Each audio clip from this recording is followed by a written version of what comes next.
So as we begin to welcome our guests from the YouTube channel, I'm going to also start the webinar so that people who have registered can also start entering the webinar room.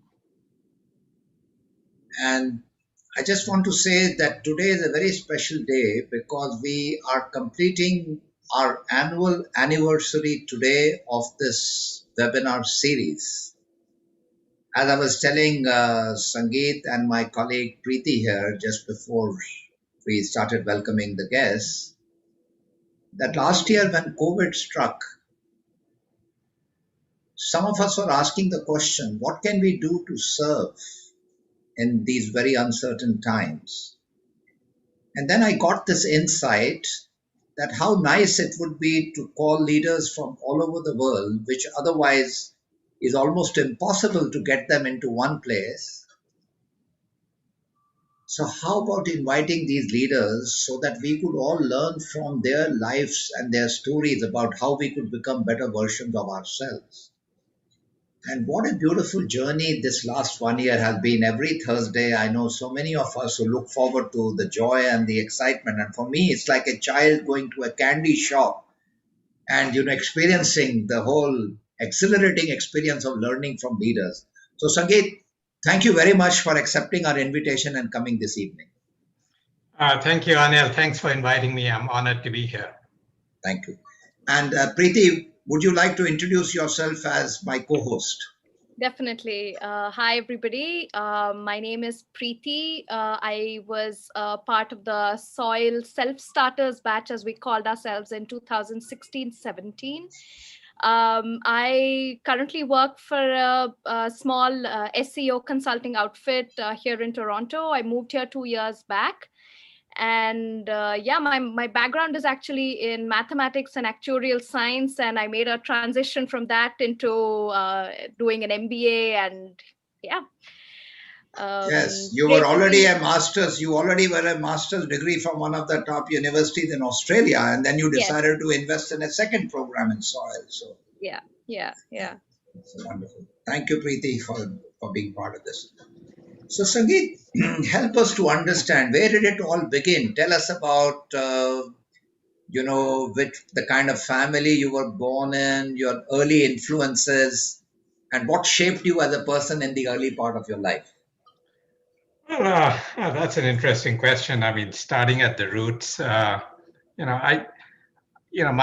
father was a civil servant in Himachal Pradesh. I grew up in Simla, and here's an interesting piece of it. A lot of people send their children to Simla to study. In those days, they were all the boarding schools, Bishop Cotton School, etc. in Simla, St. Bede's, Tara Hall for girls, etc. My parents sent me to Ajmer to study, so I was the reverse flow, and then I went to Stephens, did a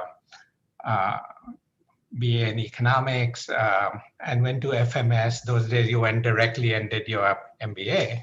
But we're talking about the late 70s, where not much was happening for a young man in India at that point of time. The economy was closed. And I worked for, and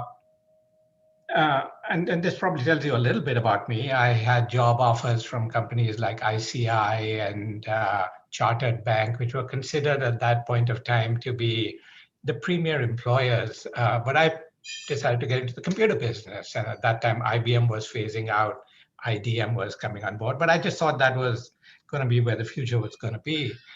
And one thing led to another. There wasn't much happening in India. I got an opportunity to work for an HP Hewlett Packard distributor in Dubai. Dubai those days was about that small. It's literally a fragment of its current sense. Um, and there, I met this wonderful lady who was in technical support. As I used to say, I used to sell him and she used to fix him, and we fell in love and got married.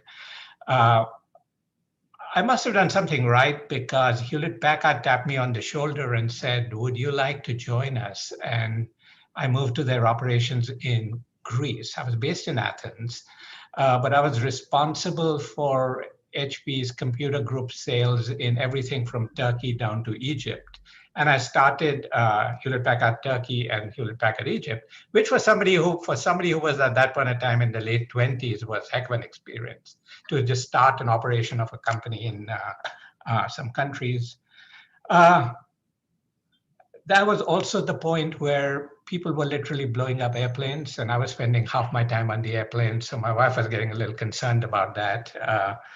And slightly separate story, a colleague of mine was part of a hijack and unfortunately lost his life. So I moved to Germany, which was then our European operations. I started off was still in the computer group, but that's when HP got into the printer business, which was at that point of time considered to be the toy shop. You know, if you're a real person, you sold big computer systems, and printers was really the toys. But there was something interesting about being in a different business, which I joined, and that was a heck of a ride because I was part of the first inkjet printer introduction into Europe. We grew that. I later moved to Singapore to run HP's printer business in Asia Pacific. It was a couple of $1 billion. And then I subsequently moved to the United States to San Diego to start a new division for HP, which was to get into specialty papers and films. That did okay. And then somewhere around that time, I burnt out, or I just decided I was going to go over to the dark side because that I said, I've had enough. I left the corporate world and I became a partner in a venture capital group in California. So from an operator, I became an investor, which was sort of an interesting 7-8 years of my life, because I learned a completely different part of the system, if you will. And then something very interesting happened. We were, all this time, many people Indians who moved to the United States have sort of moved with migration in mind, and they say, I have left the country. But I'd never done that. I just had moved for a job to Dubai, ended up in Greece, ended up in Germany, ended up in Singapore, ended up in San Diego, always as part of my career or an opportunity or something was interesting. And we'd always said we should go back to India sometime. And our daughter had left. We have one daughter. She left home to go to college. And we were empty nesters. And we were literally sitting around the dining table and saying, yeah, we should do something different. And I don't even know which one of us said, let's go to India. And we just upped roots, sold our house, moved to India. I ended up connecting with the Bharti organization and worked with the team carving out their software operations for a while. And at the end of that was quite successful. We sold the company to Tech Mahindra, and I got approached whether I wanted to be in the position I'm in now, which is managing the organization, which basically develops talent to go to business education around the world. We represent about 2,200 business schools. Our flagship product is the GMAT exam. It's a very different experience for me. But what I was bringing to it, I think what the board was interested in was my experience in globalizing the operations and diversifying our activity. So it's been a heck of a ride. It's been challenging as I think back on it. I have a lot of arrows on my back. I have made more than my fair share of mistakes and boo-boos, but I wouldn't trade it for anything at the same point of time. How nice, Sangeet. Yeah, it's quite a privilege to be given the life that you have been given. So thank you for sharing that. Now, Sangeet, out of all the things that you did, what is that point in your life when you remember that you and your colleagues were at your happiest best? something you did together that even today, when you remember and you relive those memories, it brings a smile to your face saying, that was something special we were part of. Well, that's a great question. I'm not certain I've actually ever thought about it from that point of view, but the thing that makes me, and I believe a lot of people, or at least the people who tend to gravitate towards the organization I'm involved in, so people with psych-like sort of minds get together. The thing that sort of works for us is, we use this term contribution, right? Making a contribution. A contribution is in a variety of different ways, but it isn't only about financial returns. So it isn't about how much revenue a company or organization made, what the net profit was, what a shareholder value was, etc. It's around that we got people excited about something, that we turned something around, etc. In GMAC, for example, the biggest contribution we think we are making is our biggest product is the GMAT exam, right? I'm at 80% of my revenues and 100 and some percent of my gross margin actually comes from there. But the biggest contribution we are making is by giving access to business education to a variety of people who would normally have not gotten access to it. So our biggest drive is by expanding access, and we say there's a business school for everybody. And a lot of this audience is in India, and there's this whole thing about Indian students say, well, I want to go to business school, I want to go to Harvard, Stanford, Wharton, there's that brand umbrella, and what we're trying to say is, no, there are incredible opportunities for you everywhere, within the country, outside the country. How can we make this happen? Because all of us really believe in this particular thing, in making a contribution, is that management is actually is a force for good. And it looks like a hackneyed statement. I get that. It sounds a little, trite. But, when I was in Delhi University and getting my economics degree, people used to, they taught me the elements of economic growth are land, labor, and capital, right? Economics 101. So I lived in Singapore. Singapore has no land, no labor, has a fair amount of capital, but it's imported capital. Indonesia has a lot of land, a lot of labor, a lot of capital, and I don't want to bash Indonesia, but most people would rather live in Singapore rather than Jakarta. The difference is there's a fourth input they never taught me in economics school, which is management. Because without management, land, labor, and capital doesn't make any difference.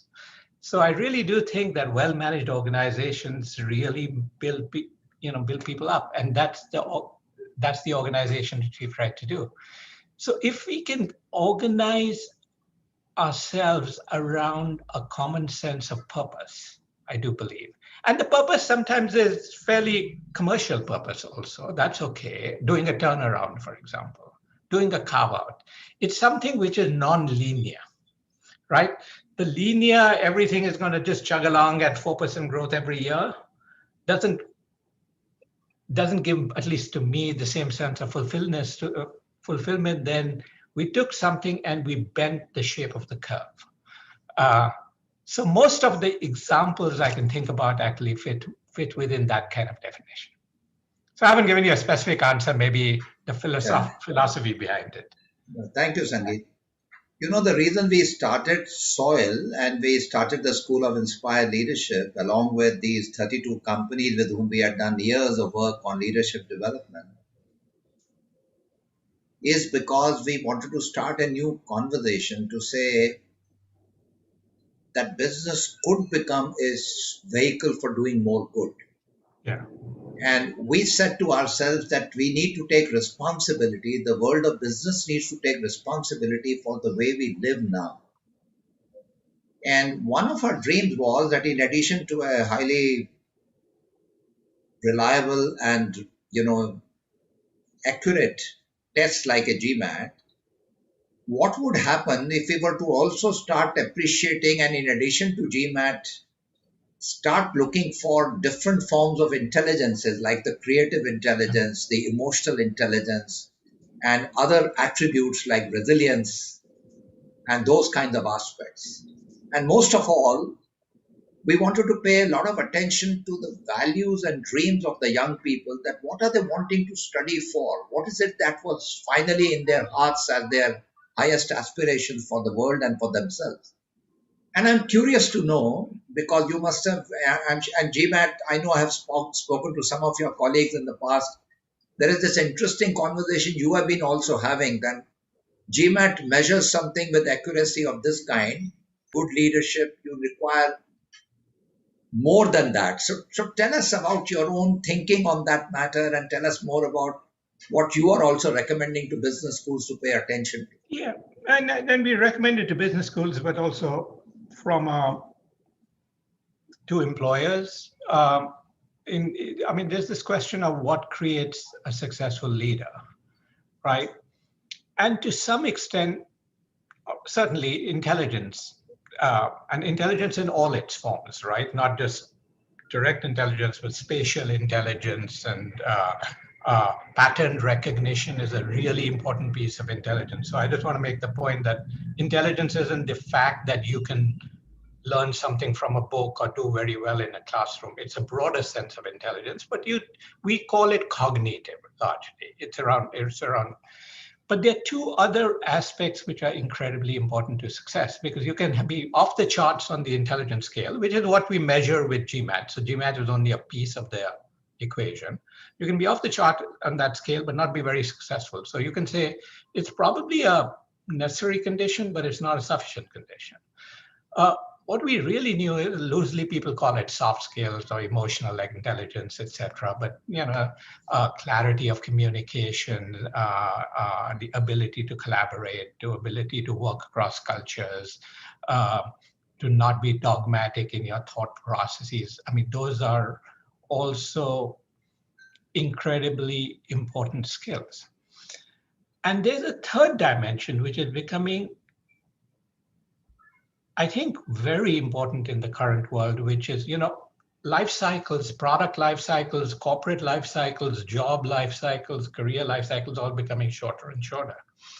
So you can't sort of work consecutively in your kind of thinking. So the ability, one of the things I've found, the people who really excited me, who I work with, are people who are, I've tried to find the right word, and I've just settled on one.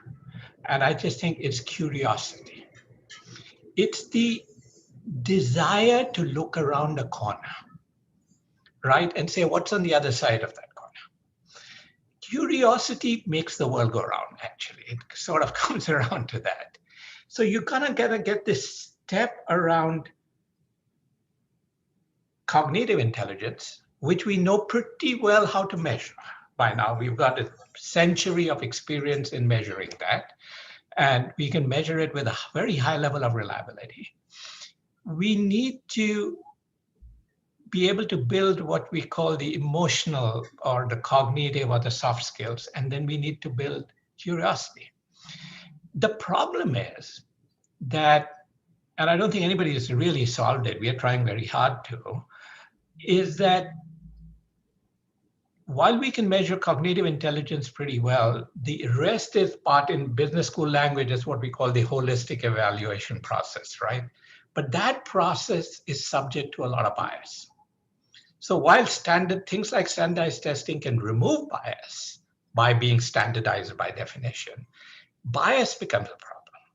And then with bias, you end up with all the problems around trying to build teams of people who look exactly like you, or behave like you, or think like you, or all of the background like you. I'm Mayo College, St. Stephen's, so there's a particular thought process that comes with that, right?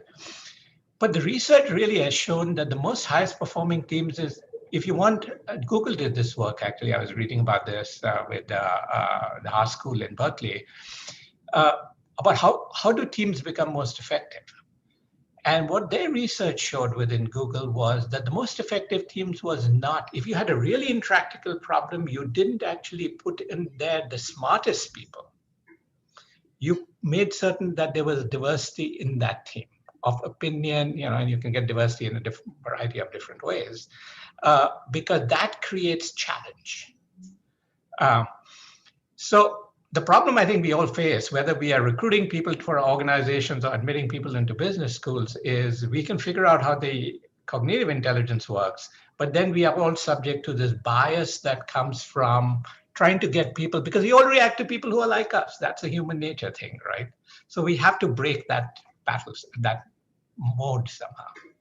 And so, Sangeet, in SOIL, when we started co-creating with a group of people from around the world, and these major corporations like a Unilever or a Tata or a Schneider, or people who are supporters of SOIL and co-creators of SOIL, we identified those as 5 aspects. At that time, we said the practice of mindfulness, the practice of compassion, ethics, diversity, and sustainability.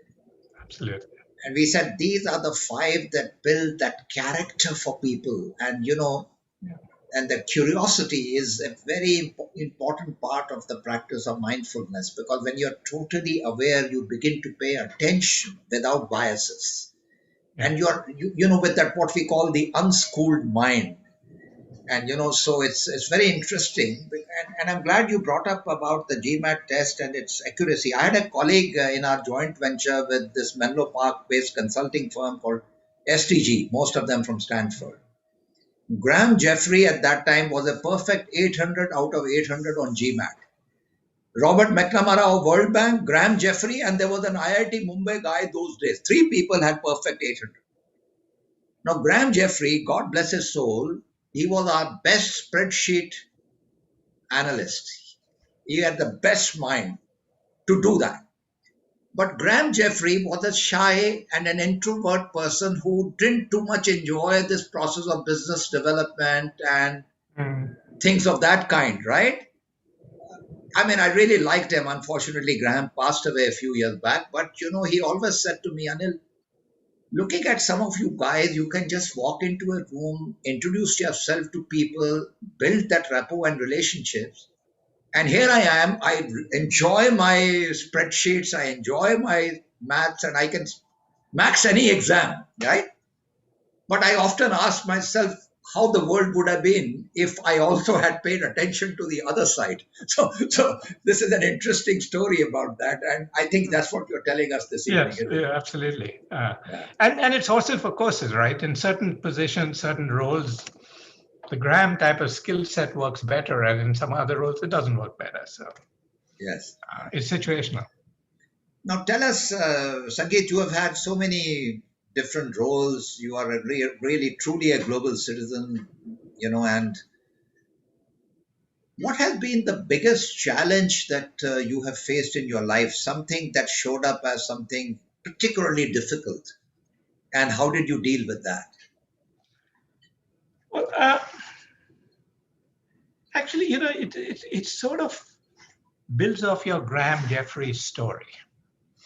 So I am an introvert. I do my best thinkings by I love walking and I walk around, and I'm not the kind of person who can get into a room and sort of start interacting with people.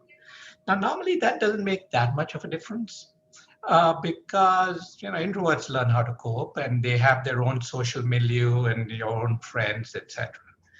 Now, if you're making an international move every 5 to 10 years, you have to rebuild your life in a new country at all points of time, in a new country and a new company sometimes. Or it's a branch of the same company, but your social support group. So I think the hardest part I found in my career is in dealing with that. Because I'm not just a natural person who makes a lot of friends, and I have probably 5 friends who are very good friends and just a lot of other people who I know. As opposed to other people who just are much more gregarious in sort of nature. So my career trajectory, if I'd stayed on in Delhi, I'd probably had continued to build my network would have been stronger and I would have had that basis. But the hardest thing I found was continually reintegrating. Uh, Unique because of who I am, and I guess everybody deals with situations the way they are as individuals. Uh, it, obviously it leads to, you know, the way you make certain choices, the way things sort of get together. I mean, it certainly helped. Yesterday, my wife and I celebrated our 36th wedding anniversary. And one of the things we were talking about this, one of the things that really has kept us so well together, we went out for dinner in the pandemic, but we had a blast, is the fact that this constant change in our lives has made us very dependent on each other, right? Because when we ended up in Germany, we didn't speak the language. We didn't know anybody in Germany. All we had was each other, right? So you keep doing this thing. So you build a lot of dependency as a result of it, which is a source of strength at the same time. Very nice. Sangeet,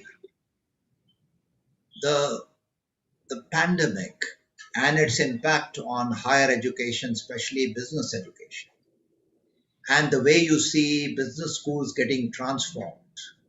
What are your own insights you are getting out of this unprecedented times that we are living in and its impact on business education, and how do you see the future of business education? But I almost think of it as, obviously this is something I spend a lot of time trying to figure out. I've come to the conclusion that this is a process of acceleration, not a process of dislocation. There were certain trends in all of higher education, but certainly in business education, which were already in play. And they have been accelerated with the pandemic. So if you think about it, there's a couple of things that were going on. Within the education system ourselves, there's the whole notion of business education was essentially you graduate from, you finish a BA, you work for a while, you get some work experience, you go to business school, you spend 2 years, let's say, get a full-time MBA, you go back to work, and you're kind of done, right? But the reality is that you're never done. And the fact that you're never done in a world which is changing so fast also means that the most important thing is not what you learn, it's how you learn. And how you learn is actually very much built around experiences, not knowledge. In a world where you can all the knowledge is available on Wikipedia or a quick course on Coursera, etc., what you're really learning is how do you learn and how do you interact and how do you share experiences and how do you, I'm a big believer in pattern recognition, how do you find the pattern, if you will. And so it's less about factors, more about the experience. And that was already beginning to happen. And there were these notions of, I actually will do a shorter program and then I'll do this, lifelong learning or whatever you want to end up calling it. So that was one big effect that was happening already. The other was, which is a counter to that in many ways, is this hyper specialization, because organizations really say, I want somebody to come in, because it's no longer the view that when I joined IBM said, you're going to be with us all your life, which I wasn't, but that's a different story. And they're willing to invest. Or, people had management development programs where you come and I'll invest 2 years in you, in developing you as my employee, because you're going to be here for the next 30, 40 years. Now, if your average job is 4 years long, organizations aren't investing. So they're saying, I want you to be ready. So they're saying, I want you to be a specialist in options pricing using the Black-Scholes model. Learn that, come do options pricing for me for a period of time on day one. That's counter actually to the broader trend where we need to learn how to learn. So these two forces are actually running against each other. The third thing is actually geography. If I think about management education, the first phase of management education was largely, let's just call it Western business schools educating Western managers. A little bit of an aside, the first GMAT exam, which was given in 1956 or something, was largely in the United States with two international locations. One was London, the other was New Delhi. So India was always in the Amazing. That's amazing. I didn't yeah, know that. way back. The first one was at New Delhi. Wow. But it was largely Western, let's put it that way. The second wave with globalization was all these, Western students, Eastern students, Asian students, the growth of China, the growth of Asia, India, but largely studying. There wasn't enough, there was demand for this education, there wasn't enough supply, and they were largely studying in schools in the West. What we are beginning to see also at the same time is the growth of supply in Asia. So in the year 2000, if you will, and 20 years in higher education is nanosecond. If you looked at the Financial Times list of the top 50 MBA programs in the world, 42 were US programs, 8 were European programs. Last year, 24 were US programs, same listing, same methodology. 12 were Asian programs, which used to be 0, and the rest were European programs. It's not that those US programs became worse, it's just that everybody else has caught up. So what's that's created is that candidates have a global platform that they are actually looking for. And really, actually, I mean, it's bad news for all of us in higher education, but the most important, the people who are making admissions decisions is not the business schools, it's the candidate. They're deciding where they want to go to. So all of this is sort of coming together in an online format now with restricted travel and so organizations have really been forced to start thinking about how do I deal with all of this? So how do I deal with breaking up learning into smaller chunks? And then the pandemic has forced them to experiment. And those experiments have led to some good results. So now you've got this concept of, some people are talking about 1+. You come to my campus for 1 year, and that is hybrid, and then you take 5 years or maybe 10 years, picking up the credits to complete your MBA in different parts of the world through my partner schools, etc., or through online sort of modalities. So as your career evolves, you continue to learn with your career rather than saying, I've learned it all and it's going to be good for the next 40 years, because patently it isn't. Yeah, fascinating. There are lots of students who are interested in educating an MBA, but they are concerned, should they apply for admission this year? This is the question we get asked very often by students. It's a very uncertain world. Should I be applying? And on the other hand, we also notice some schools are receiving unprecedented large number of applicants for the program. So how do you explain this paradox? Well, I mean, one is the countercyclical effect. We've seen it in every recessionary cycle. In 2007, 2008, 2009, there were record number of applications to business schools in the West. Because when the economy is uncertain, the opportunity cost of leaving your job and getting your education or furthering your education is actually lowered, right? So when everything is booming, you're just saying, I'm going to get a promotion, I'm going to get more money, why am I going to go do my MBA? And you tend to defer it. In a recession, you see the recessionary effect. So we are seeing that in huge numbers. So you're seeing this huge growth in application volume. You could say it's huge, but it's not unprecedented. It is very consistent with data which we have seen in the past. The current year, to your other part of your question about applying to business school, it is going to be a tough year for business school because of two things that are going on. One is a lot of people deferred. While you saw the growth in applications, the growth in applications were largely what we would consider domestic applications, because international mobility came down because of travel restrictions, visa restrictions, etc. So there's huge pent-up demand for example, in India for students who want to study abroad, who did not study abroad last year. So you've got a doubling up effect that's already happening. The other thing that happened is that last year there was a trebling of deferrals. So people who got admitted and said, I'm not going to come, can you defer my acceptance to next year? So to some extent, a big chunk of the class of this year has already been spoken for. So there, as a result of it, particularly for international students, you've got more candidates competing for less seats. So it's going to be competitive. I keep encouraging people that this is the time where you want to start early. It's in a when things are competitive, it's good to be in the front of the line. Very nice. Preeti, over to you now. Okay. There are lots of questions already in the Yes. Q&A box and chat box. And a question from your side too, Preeti. Sure. I guess I just wanted to summarize, what we've heard from Mr. Sangeet. One thing that really struck to me was curiosity that you spoke about, and I think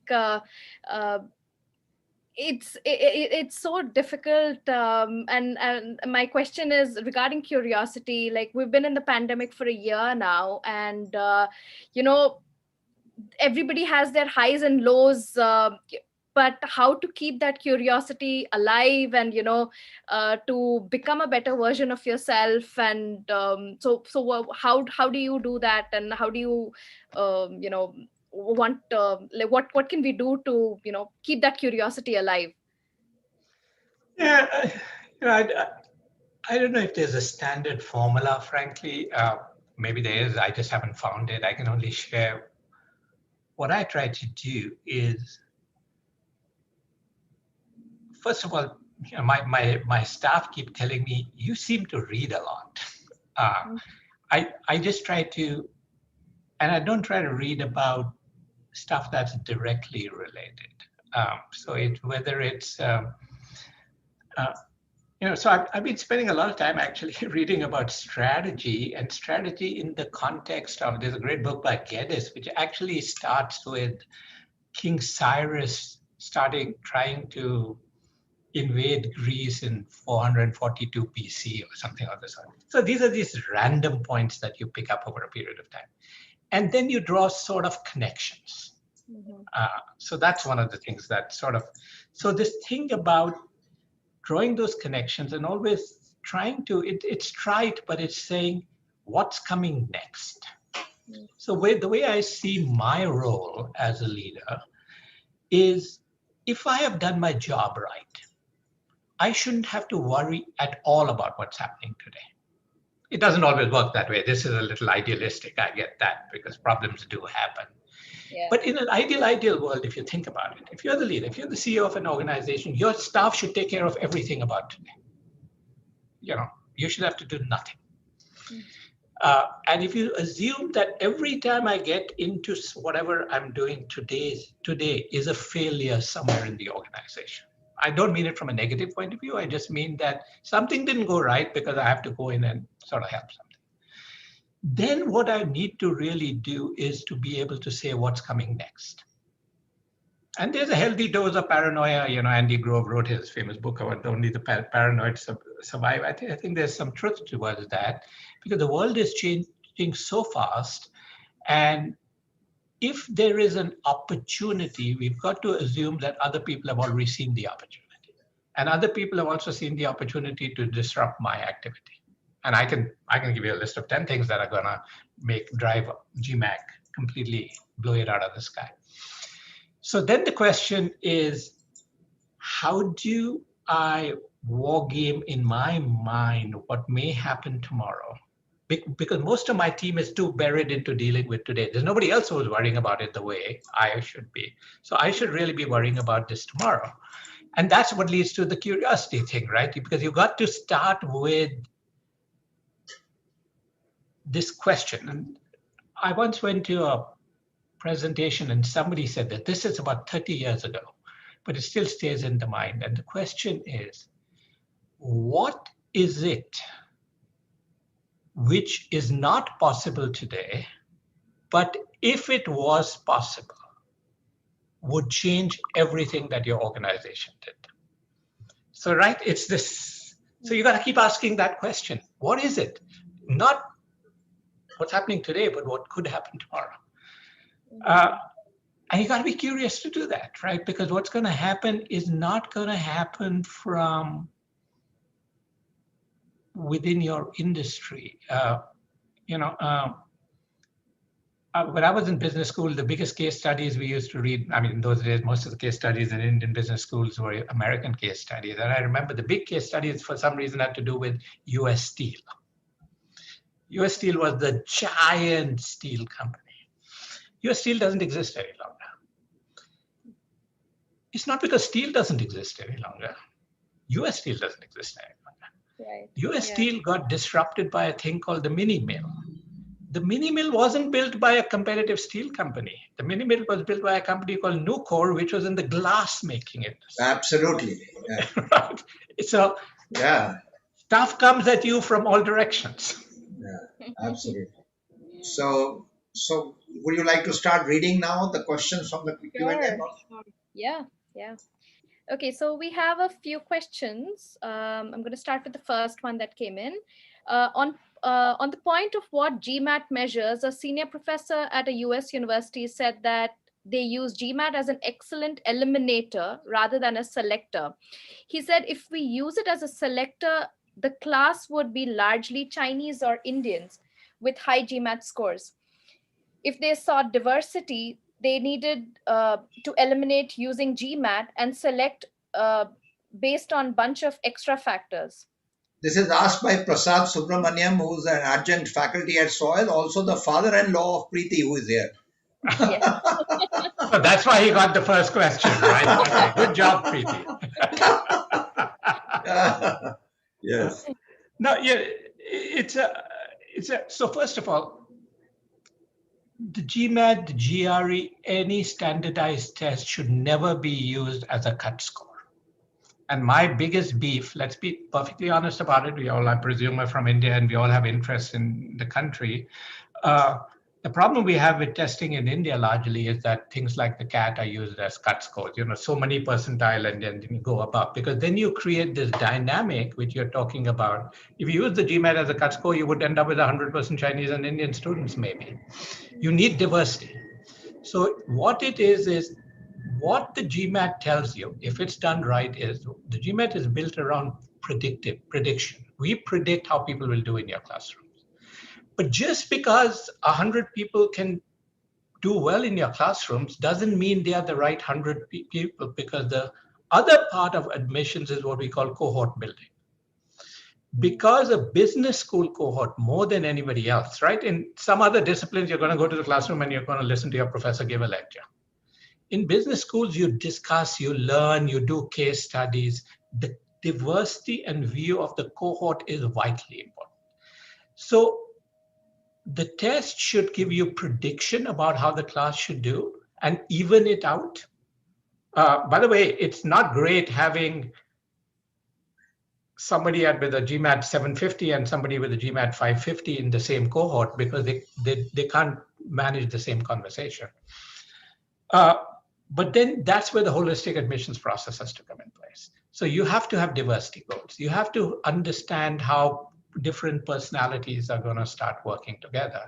Otherwise, you end up with a class full of, I forget the name of the gentleman that Anil was talking about, who may be brilliant, but if everybody is the same, then you're not going to get the same answer.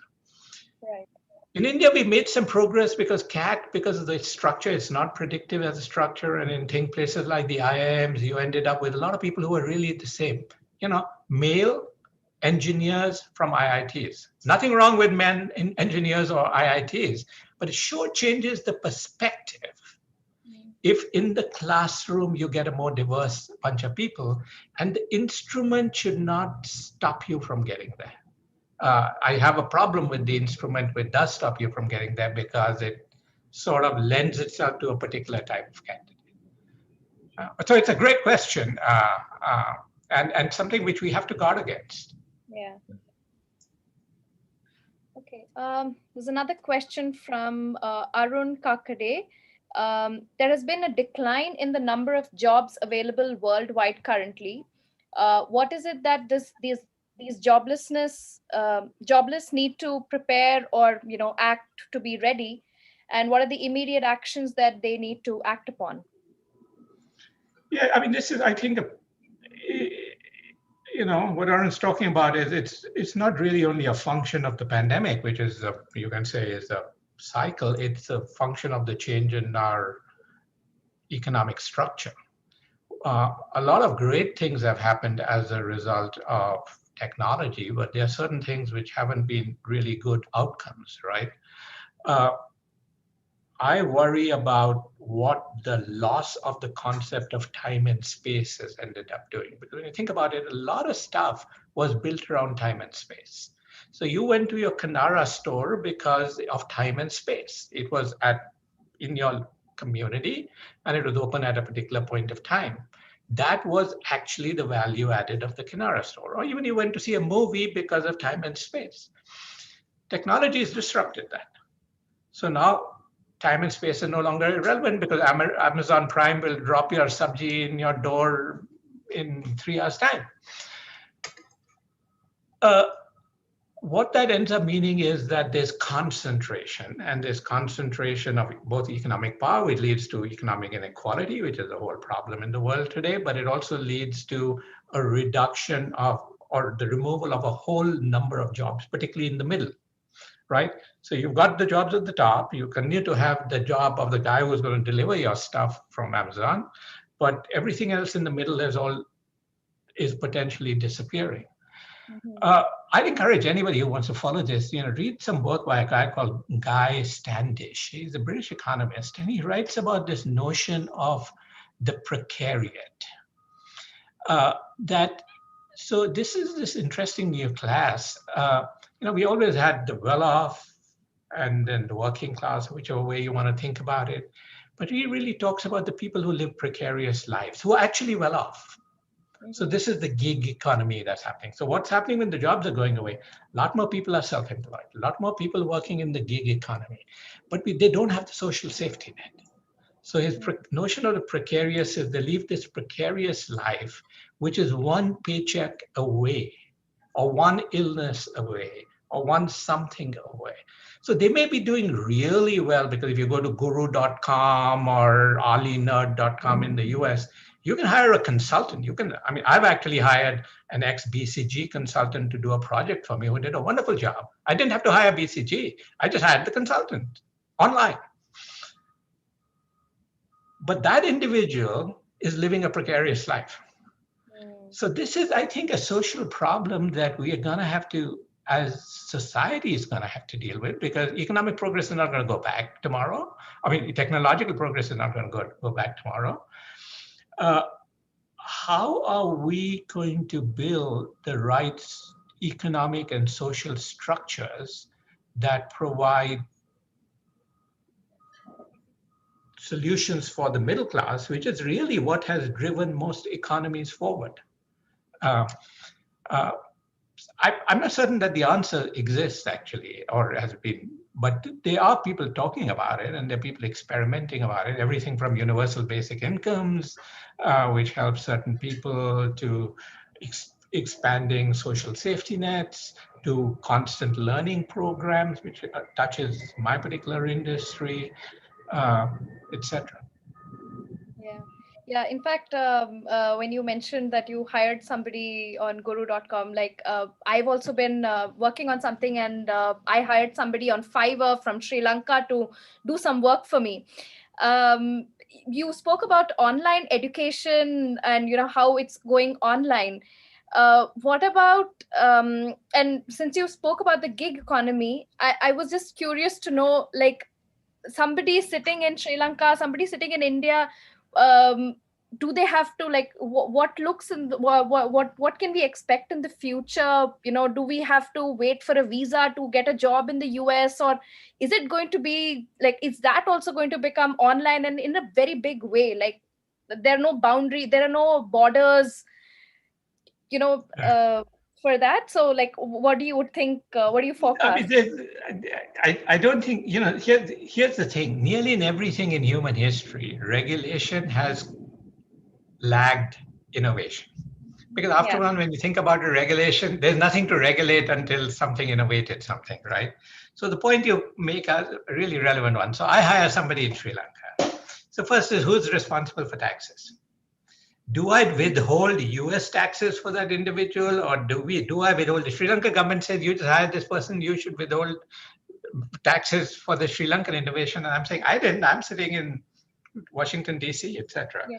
So nobody figured all this out. Uh, so there's regulatory, there's liability. What if something goes wrong? Who's responsible? We talk about, this safety net in India for example, like gratuity. Do I have to withhold gratuity for this person? How do I do that? There are a lot of questions when you start thinking about the change in the economic structure. So there's the bigger question, which is being dealt with in some ways around things like digital service taxes. Because now all of a sudden, Google is delivering services across the border into India, but not paying Indian taxes. And the Indian equivalent, let's just say, of Facebook, or you pick any digital company, let's take a media company. The media company that existed in India was part of the local tax regime. Those taxes were used to do something. Now, all of a sudden, this is all being siphoned off. So how is that going to work? So there's work on this global digital tax structure. But then as you go into this gig economies and things like that, there are a number of areas where our social system an economic system hasn't really learned how to deal with. And in many ways, we are just pretending that it's the old economy and trying to make it work. At some point, something will break. Right. All right, I'm going to go through a few more questions here. A question is asked by Ms. Gauri Kumar. Sangeet, do you think that higher education continues to revolve around knowledge and at some level contemptuous of dirtying their hands, whereas experimental learning is really what businesses need and have always needed? How do we course correct? Experiential business learning. Education. Experiential learning. It's the question is experiential, not experimental, but experiential. Sorry, experiential learning. Yeah. Okay, go ahead. The business education, particularly, like in many parts of business, it's not fact-based. Let's be honest about it, right? And sometimes we tend to pretend that it's fact-based, but it is, it's in the physical sciences, water boils at 100 degrees. You can learn that. Water boils at 100 degrees. That's a fact. 2 + 2 is equal to 4. That's a fact. What's the fact behind strategy? What should I, as the CEO of GMAC, do tomorrow? What are the facts that will lead me to it? There is fact-based parts of it. Accounting is facts-based. Some parts of marketing are fact-based. I mean, there is some fact-based stuff. Production, supply chain, which you work in, Preeti, has a lot of fact-based stuff in it. But at the higher levels, you really become around judgment-based. And judgment is around experiences. So I often think of an MBA. I try to describe this MBA this way. Not everybody agrees with me, but that's my little thing is, you go for an MBA, you have 2 years of work experience. And the MBA is an experience pressure cooker. You do 3 case studies a day, you do all these kind of things. And after 2 years, you come out not with 6 years of work experience, but with 12 years of work experience. Because you build the experiences either through things like case studies or through experiential learning, action projects, which is the way a lot of higher education, or particularly business education, is going towards today. The fact you can learn online, or the fact you can learn just in time. So, to use my example of, I don't need to go to college to learn how to do a price and option using Black-Scholes. I can Google it. Yeah. Not entirely. I mean, I'm being extreme to make my point. I get that, but the experience is vitally important. And I passionately believe, and I built my own career actually around experiences. The reason I've kept on moving around industries and things like that is because I just think it always keeps giving me a different experience. Uh, and that just builds my ability to deal, because when you think about experiences, what is experience about? It's about giving you the ability to deal with the next change that's going to come to you. Change is inevitable. The experiences you have will determine how you deal with change. uh, and if you don't have those experiences, if all you've done is read the book, I think you're going to have a hard time. So I know that was a bit of a rambling answer to your question, PT, but it's a very important point, I think. Yeah. Okay, I have a question from Rama Raju. Hi, sir. A number of business schools increasing. Number of business schools increasing on a daily basis across the world. However, number of entrepreneurs growth is not correlating with the business schools. Is there a reason? Uh, is there a reason or issues behind business management education? If so, what are your suggestions? Well, I'm not certain that I'd say that the number of entrepreneurs are not increasing at the same rate. Um, it's just a question of how we end up defining them. So if you think about entrepreneurship, and if you really think about technology entrepreneurship, and I used to be a partner in a venture capital group, so I've had my hands dirty in that area too. Uh, entrepreneurs by and large are, somebody described to me as people who live in an alternate reality. They have a view of the world that none of the rest of us get, and none of the rest of us would even approach. And that's what gives them their power, is they actually, excuse the language, slightly nuts, and in a very, very positive way, because they see the world in a different way. And you can go to get as many degrees as you want. You're not going to get to that particular point. But then what happens is the problems of scale. In the end, the entrepreneur needs, you don't need a heck of a lot of entrepreneurs, but you need a lot of people who can scale that entrepreneurial vision. So today, so it used to be, you've heard all this talk about Peter Thiel and all in the US talking about nobody needs to get an MBA, or Elon Musk saying, MBAs stifle innovation and stuff like that. Tesla hired almost 500 MBAs. Amazon last year was the largest recruiter of MBAs in the United States, because the problems of scale are actually well dealt with the type of education our system sort of ends up bringing. It's about how do you scale an organization. So it's not about at the entrepreneurial stage always, though of course business education helps at the entrepreneurial stage, it helps, but really at that scale up stage. And without scale up, it doesn't make any difference, right? It doesn't make a difference how good your company is or how good your product is. If you can't build it, bring it to market at scale, it's not going to make an impact. Mm-hmm. Yeah. So that's where I would focus on. Thank you. So, Preeti, it's time for you to summarize the session today, because we are just 4 minutes away. So, would you like to just share how your overall experience, Preeti, for you was in Sangeet's presence today? Definitely. Thank you so much. Such wonderful insights and lot of things to think about. What you spoke about today. Some of my key takeaways in this session was, how you spoke about, when Sir asked you about what was that happiest, when were your happiest self? You spoke about the bent curve that in your life when you saw that kind of growth, to when you made a contribution to the society. I was thinking about when will I find that self, when will I find that time in my life when I will see that kind of a bent growth in my career.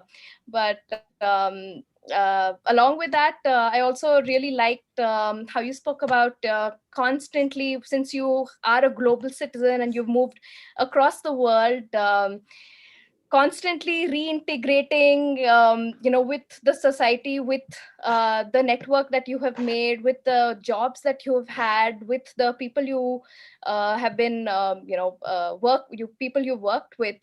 I think that was really interesting, and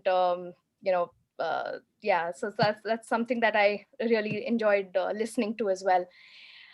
So yeah, that's kind of been my key takeaway, and of course the lovely questions that came in from everybody. I don't think we went through all of them, but No, that's fine because we're running out of time. But yeah, thank yeah. you, Preeti. Thank you for your summary. So, Sangeet, these are the 5 things I learned with you today. Number one, you described yourself and your early upbringing as that it was in Simla, but your father chose to send you to Ajmer, to Mayo College, Ajmer. And although you didn't give us a reason, it was something that was already being set for you, that you are having roots, but you need to go to a new place to learn. And by a series of things which you described that happened in your life, you decided to take up the opportunities as they came. So, you moved to Dubai, and then HP puts you into Greece, into this beautiful place, and you go there, and you're doing something for the first time. And then you go to Singapore, then you go to California, San Diego, beautiful place. But each place you described yourself as something which was coming to you to say, and although you are an introvert, each time you said, why not? Because there was something bubbling up inside you to say, how do I make a contribution? How do I make a difference? And when you had done everything, including, working for a venture capital firm in Silicon Valley, which is the 5 square miles that produces disproportionate wealth for the world, here you were with your wife saying, what's next? And in that moment, both of you said, let's go back to India. And you just decided to come to India because you were following your inner voice to say, it's time to go back. And now here you are with Sunil Bharti Mittal, becoming an entrepreneur,